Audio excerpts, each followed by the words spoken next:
Hi friends, നമുക്കിതൊന്ന് വായിച്ച് നോക്കിയാലോ.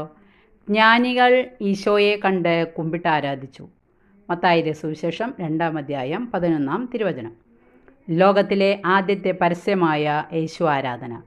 യേശുവിനെ കുമ്പിട്ട് ആരാധിച്ച ജ്ഞാനികളുടെ ജീവിതത്തിൽ 2 ദൈവിക ഇടപെടലുകൾ ഉണ്ടായി. ഒന്നാമതായി, അവർ ചെയ്യാൻ പാടില്ലാത്ത ഒരു കാര്യത്തെക്കുറിച്ച് അവർക്ക് അവബോധം ഉണ്ടായി.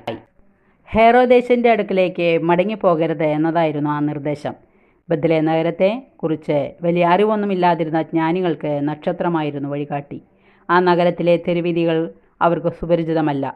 പക്ഷേ രണ്ടാമത്തെ ദൈവിക ഇടപെടലുകൾ എന്നോണം അവർ സഞ്ചരിച്ചു വന്ന വഴിക്ക് പകരമായി ഒരു പുതിയ വഴി അവർക്ക് സ്വദേശത്തേക്ക് പോകാൻ ലഭിച്ചു. ദിവ്യകാരുണ്യ ഈശോയുടെ സന്നിധിയിലായിരിക്കുമ്പോൾ നമ്മുടെ ജീവിതത്തിലും ഈശോ ഈ വിധം ഇടപെടലുകൾ നടത്തും. എന്ത് ചെയ്യരുതെന്ന്, എന്ത് ചെയ്യുമെന്നും അവൻ നമ്മുടെ ഹൃദയങ്ങളിൽ സംസാരിക്കും. താങ്ക്